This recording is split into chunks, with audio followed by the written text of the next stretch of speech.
বোম্বাই মরিচ আচার এমন সহজভাবে তৈরি করলাম যা তোমরা চোখ বুজে তোমরা 2 প্লেট ইনাফে ভাত খেয়ে নিতে পারবে। তাহলে চলো রেসিপিটা দেখে আসি। রেসিপিটা একদম সিম্পল ভাবে তৈরি করেছি তোমাদের জন্য। যাই হোক, আমি সবার প্রথমে এখানে বোম্বাই মরিচগুলো ভালো করে এখানে যে উপরে বোটাটা আছে ওইটাকে ভালো করে ফেলে দিচ্ছি, আর এটাকে আমি ভালো করে ধুয়ে নিব। তারপরে এখানে আমি আম নিয়ে নিয়েছি, এটা কাঁচা আম, তোমরা চেষ্টা করবা কাঁচা আম নেওয়ার জন্য। আর এইগুলোকে ভালো করে একসাথে ধুয়ে আমি রোদ দিব 3 দিনের জন্য। আর আমি বোম্বাইটা একটু কমই দিয়েছি আর আম একদম শুকিয়ে নিয়েছি, তোমরা দেখতে পারতাছো।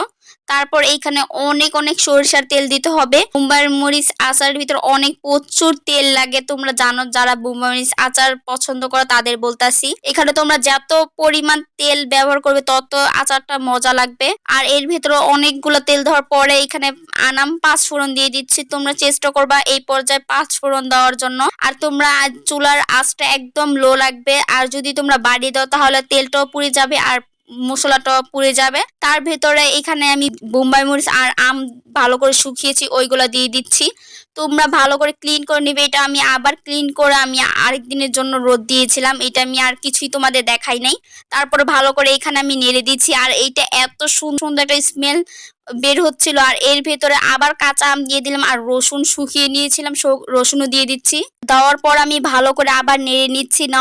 নাড়ার পরে এখানে ভালো করে একটু বলক উঠতেছে, আর এর ভেতরে সরিষা দিয়ে দিয়েছি, কালো সরিষা আর সাদা সরিষা একসাথে মিশিয়ে ভালো করে ব্লেন্ড করে নিয়েছি। তোমরা চাইলে শিলপাটাতেও বেটে নিতে পারো। তার ভেতরে এখানে আমি আর একটু ভিডিও নিতে পারিনি, তার ভেতরে রাত হয়ে গিয়েছে। তার ভেতরে এখানে আমি আর কিচ্ছু ব্যবহার করিনি।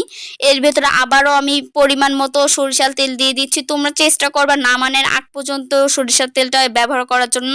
আর এর ভিতরে আমি আবারও একটু বলক উঠিয়ে দিচ্ছি। তোমরা একটু চেষ্টা করবে একটু কম আছে রান্না করতে। আর এইখানে আমি 5 ফোড়ন ফাঁকিটা দিয়ে দিচ্ছি, হজের ফাঁকি দিয়ে দিচ্ছি। আর এইখানে আমি পরিমাণ মতো লবণ দিয়েছি, লবণটা আমার স্কিপ হয়ে গিয়েছে তার জন্য আর দেখাতে পারলাম না। এখানে আমি এলাচের গুঁড়া দিয়ে দিচ্ছি আর লাস্টে দিয়ে দিচ্ছি জিরা গুঁড়া। তোমরা চেষ্টা করবা এইগুলা দেওয়ার জন্য। আমি একদম কম উপকরণে আমি আচারটা তৈরি করেছি, আর আচারটা খেতে অনেক মজা ছিল আর প্রচুর ঝাল ছিল। তার ভিতর আমি সিরকা দিয়ে দিচ্ছি। তোমরা চেষ্টা করবে সিরকা দেওয়ার জন্য, তাহলে আচারটা অনেক দিন পর্যন্ত ভালো থাকে। এখানে আমি আবার, তোমরা বললো না আমি পুরো বোতল দিয়ে দিচ্ছি, একদমই না, আমার আগের ওই বোতল থেকেই আমি এইখানে দিয়ে দিচ্ছি। আর নতুন বোতল থেকেও দেওয়া হয়েছে, ওইটা আর দেখানো হয়নি।